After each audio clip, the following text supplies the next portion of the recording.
Olá pessoal, Gláucia Pomiglio aqui, bem-vindos de volta ao meu canal e hoje a gente vai bater um papo sobre a psique como um potencial criativo na construção da nossa realidade.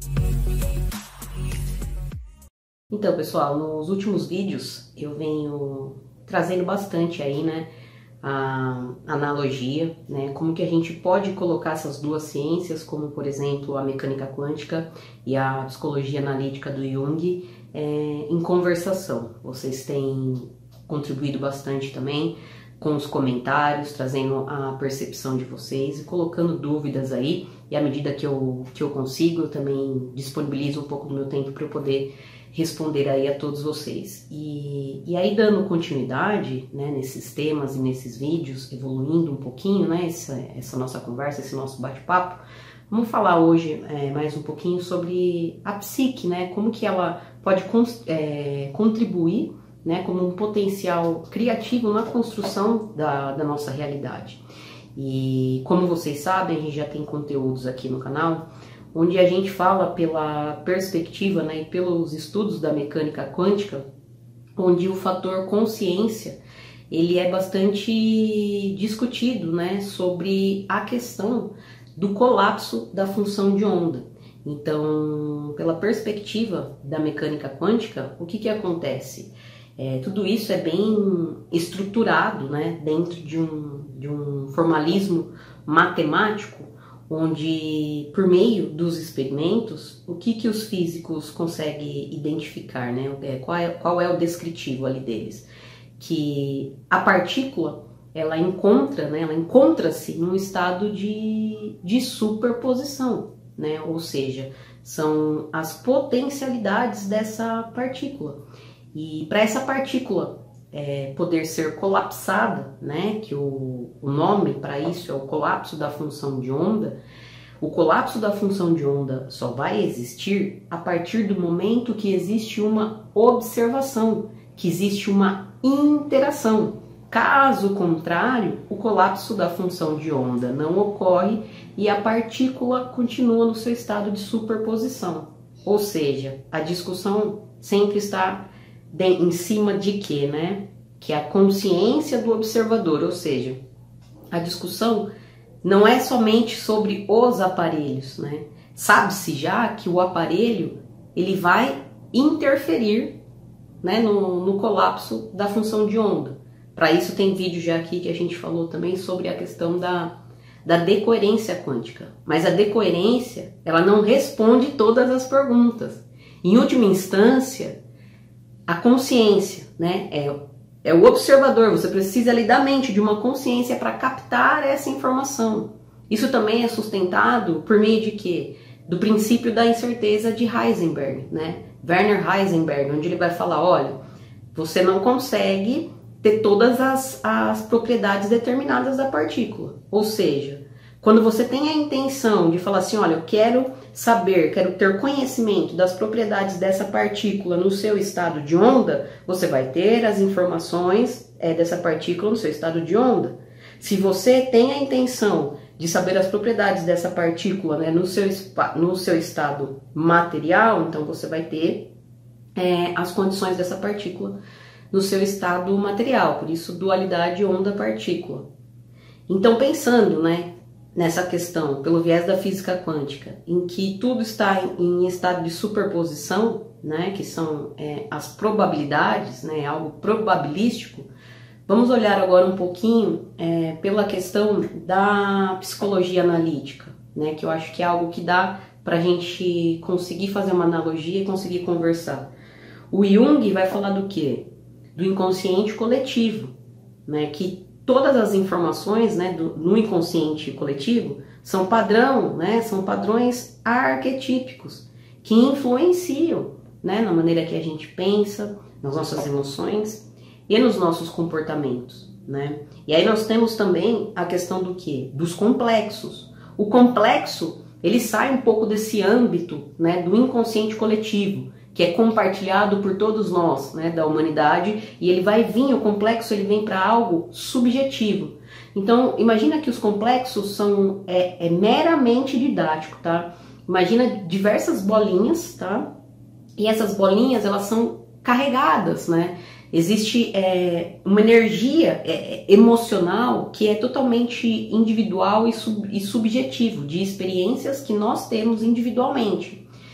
E uma vez que algum evento, por exemplo, externo, né, vamos dizer assim, ativa, né, ou toca nesse complexo, ele vem à tona, né? Por isso que às vezes a gente fala, fui tomada por um complexo, como por exemplo, você já surtou alguma vez? Acho que todos nós, em alguma situação, a gente já surtou. O que acontece? É esse complexo que está pedindo ali para ele ser constelado. E esse complexo, ele é carregado do quê? Ele é carregado de conteúdo arquetípico. Então pensa assim, no inconsciente coletivo, a gente tem o padrão, as informações, né, que são compartilhadas com todos nós. E o complexo é algo subjetivo, né? É uma experiência ali individual carregada por esses complexos. Para ficar mais didático, vamos trazer um exemplo aqui, por exemplo, o arquétipo de mãe. Então, o arquétipo de mãe é um arquétipo disponível no inconsciente coletivo, mas a experiência de cada um de nós com esse arquétipo de mãe pode, de repente, gerar um complexo. Então, olhando por essas duas linhas e por essas duas abordagens, que conexão que a gente consegue fazer aqui? Os arquétipos, eles são também potencialidades.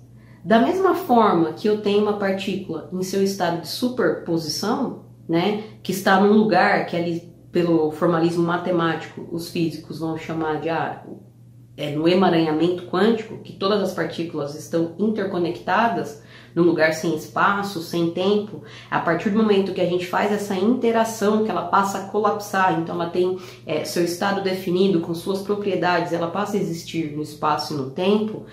A mesma conversa a gente pode ter aqui na questão dos arquétipos, né? Os arquétipos, quando a gente fala em inconsciente coletivo, é uma dimensão, né, sem espaço, sem tempo. Mas uma vez que, por meio de símbolos, por meio da autoobservação, por meio do autoconhecimento, eu consigo entrar em contato com esse possíveis, né, com essas possibilidades arquetípicas, eu começo a me compreender melhor. Então, eu começo a integrar os complexos dentro de mim. Então, partindo dessa perspectiva e desse ponto de vista, percebe que o paradigma, né, vamos dizer assim, dessa nova ciência que traz a mecânica quântica e a própria psicologia analítica, será que a gente está jogado aqui no acaso? Será que estamos mesmo debaixo de algo que é determinístico? Porque essas duas ciências, elas trazem algo que vai um pouco de contramão, né, desse paradigma vigente que a gente vive. Então, será que a nossa psique, ela de fato implica, né, ou ela é um fator de potencial para a criação da nossa realidade? Ou será que as coisas realmente estão acontecendo independentemente da nossa existência? Né? Se pela mecânica quântica a gente está falando que a partícula só colapsa a partir do momento que a gente tem a interação com aquilo, vamos trazer um pouquinho isso, um pouco mais para a nossa realidade prática, né?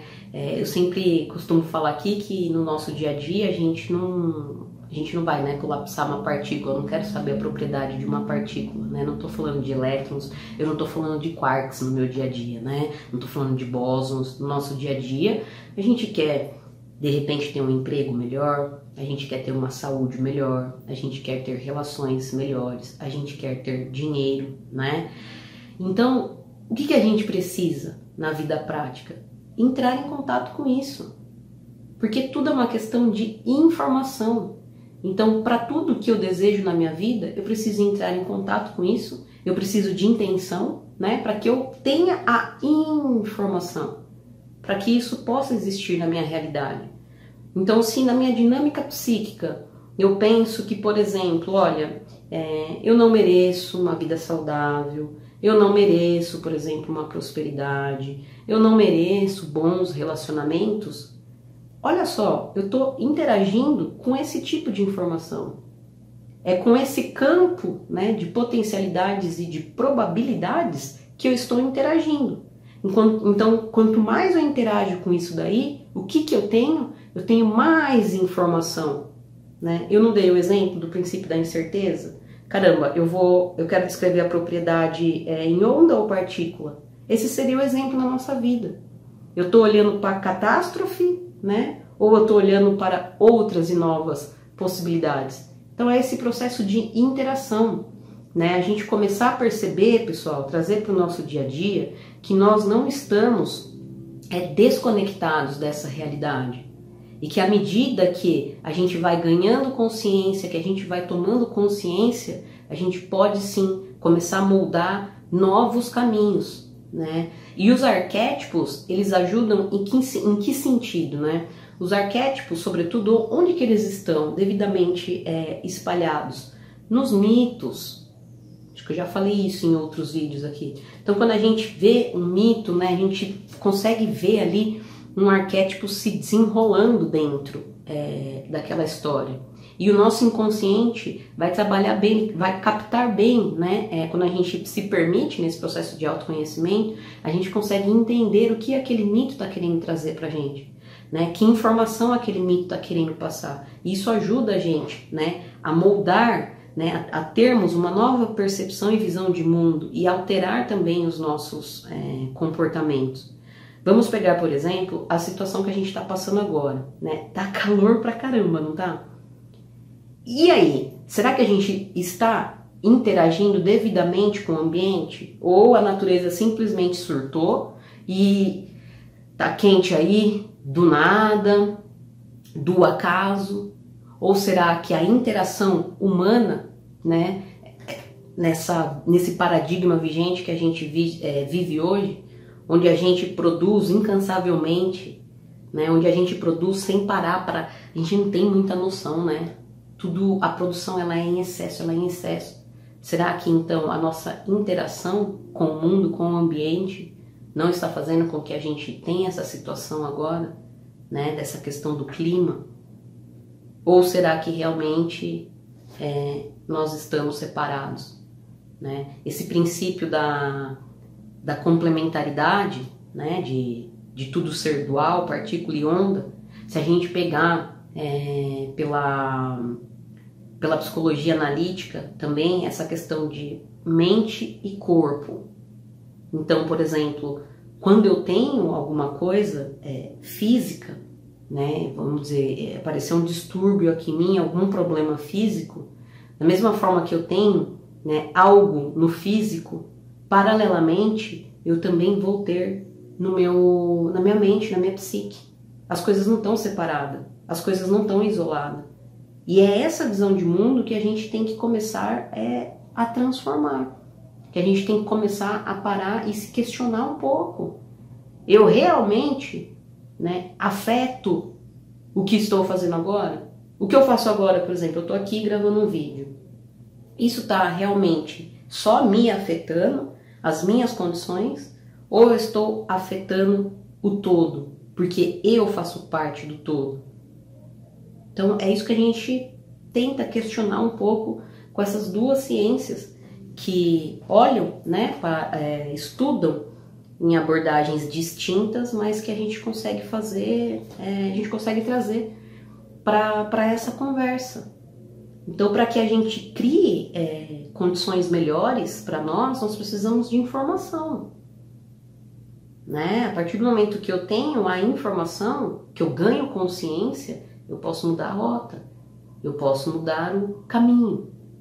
Né? Esse exemplo que eu dei, será que eu estou afetando só aqui, agora, o meu espaço? Vamos pensar, sabe quando você joga uma pedra numa água?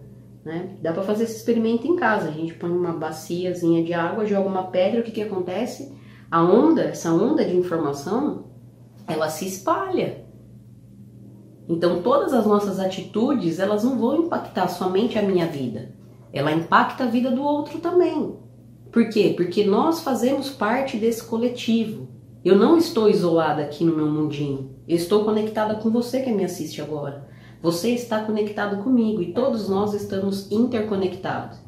À medida que a gente vai ganhando a consciência, a gente começa a mudar os nossos comportamentos. Ou seja, a nossa psique constrói, né? A nossa realidade, a nossa sociedade, ela é criada com base na visão, no óculos, no paradigma vigente que a gente vive. E a ciência, ela influencia nesses paradigmas. Tanto que esse paradigma, né, por exemplo, da mecânica quântica, não é muito bem aceito por muitos cientistas, né? E a gente percebe um aumento, né, em busca desse conhecimento de pessoas leigas, né, de pessoas fora da academia. A mesma coisa, esse viés pela psicologia analítica. Para quem não sabe, a psicologia analítica do Jung, ela é taxada dentro do ambiente acadêmico. Tá? Todo mundo taxa o Jung como místico. Por quê? O Jung não se fechou só ali no mundinho. O Jung, quando ele constrói, né, a psicologia analítica, que teve diversos nomes, né, até chegar no nome de psicologia analítica, já foi psicologia profunda, psicologia complexa. Jung, ele estuda mitologia. O Jung, ele vai ter conversas, né, e contatos com Joseph Campbell. Né? O Jung discutiu bastante também, para ampliar essa questão do inconsciente coletivo, ele tem conversas lá com Freud, que depois tem as cartas e a separação. O Jung também, ele conversa com Einstein, quando o Einstein estava escrevendo lá a questão da relatividade. O Jung, ele conversa com Pauli também, ou seja, ele está conversando com diversas cabeças aí, né, com diversas mentes na época ali, e de áreas diferentes. Mas ele não é muito bem aceito. Não é muito bem aceito por quê? Porque é uma ciência, tanto a mecânica quântica quanto a psicologia analítica, fora desse paradigma vigente nosso, que é o quê? Que é determinístico. Só que é assim que a nossa sociedade é construída. Então, a nossa psique, ela faz parte, a nossa psique é uma possibilidade, né, de construção e criação da nossa realidade. Qual é a sua visão e a sua opinião sobre isso perante esses pequenos aspectos que eu trouxe aqui para você? Eu espero que esse conteúdo tenha te ajudado, tenha ampliado aí um pouco a sua percepção e visão de mundo. E se te ajudou, vou pedir para que você curta, comente, compartilhe, se inscreva também aqui no canal e ative o sininho de notificação, porque daí toda vez que eu disponibilizar um novo conteúdo, você será notificado. Um beijo para você e até o nosso próximo vídeo.